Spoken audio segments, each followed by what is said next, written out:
আপনি কি এমন কোনো পাখির কথা শুনেছেন যা চাঁদে বাস করে, অথবা সমুদ্রের গভীর অতলে যার বসবাস?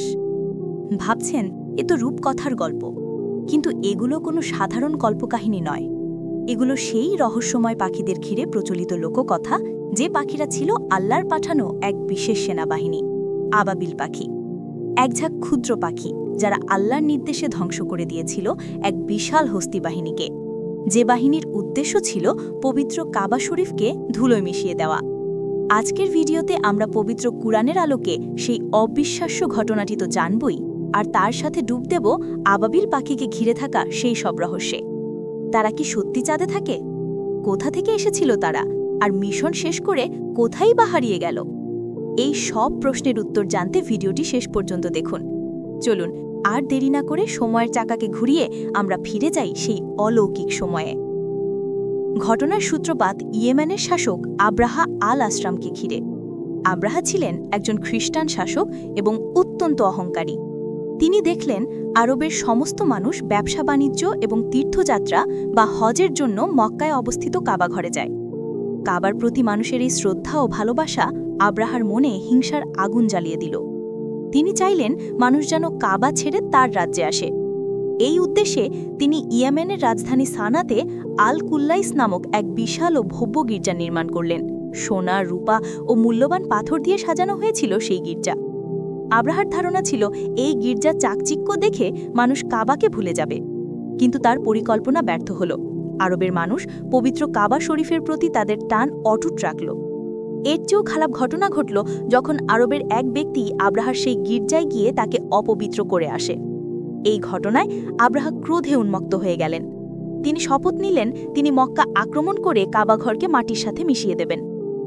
এই উদ্দেশ্য নিয়ে আব্রাহা এক বিশাল সেনাবাহিনী গঠন করলেন। তার বাহিনীর প্রধান আকর্ষণ ছিল প্রশিক্ষিত হাতির দল। বাহিনীর সবচেয়ে সামনে ছিল মাহমুদ নামের এক বিশাল হাতি, যাকে বিশেষভাবে কাবা ধ্বংস করার জন্য প্রশিক্ষণ দেওয়া হয়েছিল। মক্কার দিকে এগিয়ে চলল ধ্বংসের এই কালো ছায়া। আব্রাহার বাহিনীর ভয়ে মক্কার লোকেরা যখন পাহাড়ে আশ্রয় নিলেন, তখন কাবার দায়িত্বে থাকা আব্দুল মুত্তালিব নির্ভীকভাবে আল্লাহর উপর ভরসা রাখলেন। তিনি বলেছিলেন, এই ঘরের মালিক আল্লাহ, তিনিই তার ঘর রক্ষা করবেন। পরের দিন সকালে আব্রাহা তার বাহিনীকে আক্রমণের নির্দেশ দিলেন। মাহমুদ নামের সেই বিশাল হাতিটিকে কাবার দিকে চালিত করা হলো। কিন্তু ঘটল এক অলৌকিক ঘটনা। হাতিটি কাবার সীমানার কাছে এসে মাটিতে বসে পড়ল। সৈন্যরা তাকে মারতে লাগল, আঘাত করতে লাগল, কিন্তু হাতিটি কাবার দিকে এক পাও এগোল না। সৈন্যরা যখন হাতিকে নিয়ে ব্যস্ত, ঠিক তখনই ঘটল সেই অবিশ্বাস্য ঘটনা। পশ্চিমাকাশ হঠাৎ কালো মেঘের মতো ছেয়ে গেল, কিন্তু ওগুলো মেঘ ছিল না, ছিল ঝাঁকে ঝাঁকে দলে দলে আবাবিল পাখি। পবিত্র কুরআন এদেরকে বলেছে তয়রন আবাবিল। প্রত্যেকটি পাখির কাছে ছিল সিজ্জিল, অর্থাৎ পোড়া মাটির শক্ত পাথর।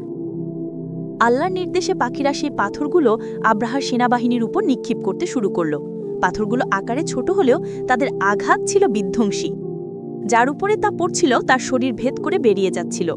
সৈন্যরা যন্ত্রণায় চিৎকার করতে করতে ছিন্ন ভিন্ন হয়ে যেতে লাগল। কুরআন বলছে তারা হয়ে গেল চর্বিত ভুষের মতো। আল্লাহর এই অলৌকিক বাহিনী মুহূর্তের মধ্যে আব্রাহার অহংকারকে চূর্ণ করে দিল। কিন্তু এই পাখিগুলো কারা ছিল? তারা কোথা থেকে এলো, আর কোথায়ই বা চলে গেল? এই প্রশ্নগুলো থেকেই জন্ম নিয়েছে নানা রহস্যময় লোককথা, যা আমরা ভিডিওর শুরুতেই উল্লেখ করেছিলাম। চলুন এবার সেই রহস্যগুলো নিয়ে বিস্তারিত আলোচনা করা যাক। প্রথম রহস্য, আবাবিল পাখিরা কি চাঁদে থাকে? সবচেয়ে প্রচলিত একটি ধারণা হলো এই পাখিরা নাকি চাঁদে বসবাস করে। কথিত আছে আল্লাহর নির্দেশে তারা চাঁদ থেকে পাথর সংগ্রহ করে পৃথিবীতে নিয়ে এসেছিল এবং কাজ শেষ করে আবার চাঁদে ফিরে গেছে। তবে ইসলামী স্কলার এবং গবেষকরা এই ধারণাকে একটি লোককথা হিসেবেই দেখেন, যার কোনো শক্ত ভিত্তি কুরআন বা হাদিসে নেই। দ্বিতীয় রহস্য, এরা কি সমুদ্রের বাসিন্দা? আরেকটি প্রচলিত বিশ্বাস অনুযায়ী আবাবিল পাখিরা সমুদ্রের গভীরে ডুব দেয় এবং সেখান থেকে বিশেষ ধরনের পাথর সংগ্রহ করে। বলা হয় এরা জলের নিচে বিশেষ জগতে বাস করে এবং আল্লাহর নির্দেশ পেলেই কেবল উপরে উঠে আসে। এই ধারণারও কোনো সুস্পষ্ট প্রমাণ কুরআন বা হাদিসে পাওয়া যায় না। তাহলে পাখিগুলো কারা ছিল? সবচেয়ে যৌক্তিক ব্যাখ্যা হলো আবাবিল কোনো নির্দিষ্ট পাখির নাম নয়, এটি একটি আরবি শব্দ যার অর্থ দলে দলে বা ঝাঁকে ঝাঁকে। অনেক আধুনিক গবেষক মনে করেন এরা হয়তো বিশেষ প্রজাতির পরিযায়ী পাখি, যেমন সোয়ালো বা সুইফট। এই পাখিরা ঝাঁক বেঁধে উড়ে বেড়ায় এবং আল্লাহর নির্দেশে সেদিন মক্কার আকাশে এসেছিল এবং তাদের মিশন শেষ করে নিজেদের স্বাভাবিক জীবনে ফিরে গেছে। মূল কথা হলো এই পাখিগুলো আল্লাহর আদেশে এসেছিল এবং কাজ শেষ করে আল্লাহর নির্দেশেই চলে গেছে। তারা চাঁদে থাকুক বা সমুদ্রের গভীরে অথবা হোক পরিযায়ী পাখি, সেটা বড় কথা নয়। বড় কথা হলো তারা ছিল আল্লাহর সৈন্য এবং এই ঘটনা আল্লাহর অসীম ক্ষমতার এক জ্বলন্ত নিদর্শন। আবাবিল পাখির এই ঘটনা শুধু একটি ঐতিহাসিক কাহিনী নয়, এর মধ্যে রয়েছে আমাদের জন্য কিছু গভীর শিক্ষা। ১. আল্লাহর কুদরত অসীম। তিনি যাকে ইচ্ছা সম্মান দেন আর যাকে ইচ্ছা অপমানিত করেন। অহংকার এবং দাম্ভিকতার পরিণাম সবসময়ই হয় বিনাশকারী, যেমনটি হয়েছিল আব্রাহার। ২. আল্লাহ তার পবিত্র ঘর কাবা শরীফের রক্ষক। পৃথিবীর কোনো শক্তিই আল্লাহর ইচ্ছার বিরুদ্ধে গিয়ে এই ঘরের ক্ষতি করতে পারবে না। ৩.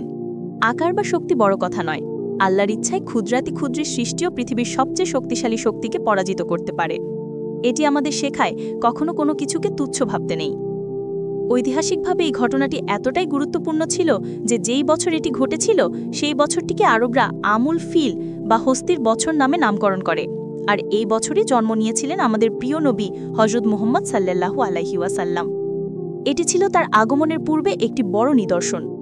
আবাবিল পাখির গল্প আমাদের ঈমানকে মজবুত করে তোলে। এটি আমাদের শেখায় অসহায় অবস্থায় পড়লে মানুষের কাছে নয়, বরং একমাত্র আল্লাহর উপর পূর্ণ ভরসা রাখতে হয়, কারণ তিনিই সেই সত্তা যিনি ক্ষুদ্র পাখি দিয়ে বিশাল হাতিবাহিনীকে ধ্বংস করে দেখিয়ে দিয়েছেন যে তার কাছে কোনো কিছুই অসম্ভব নয়। আজকের এই ভিডিওটি আপনার কেমন লাগলো কমেন্ট করে অবশ্যই জানাবেন। আবাবিল পাখিদের নিয়ে অন্য কোনো তথ্য বা লোককথা আপনার জানা থাকলে তাও আমাদের সাথে শেয়ার করতে পারেন। ভিডিওটি ভালো লাগলে একটি লাইক দিন এবং আপনার বন্ধু এবং পরিবারের সাথে শেয়ার করুন যাতে তারাও আল্লাহর এই অলৌকিক নিদর্শন সম্পর্কে জানতে পারে। আমাদের চ্যানেলকে সাবস্ক্রাইব করে আমাদের সাথেই থাকুন এমন আরও ইসলামিক শিক্ষণীয় গল্পের জন্য। দেখা হবে পরের ভিডিওতে। আল্লাহ হাফেজ।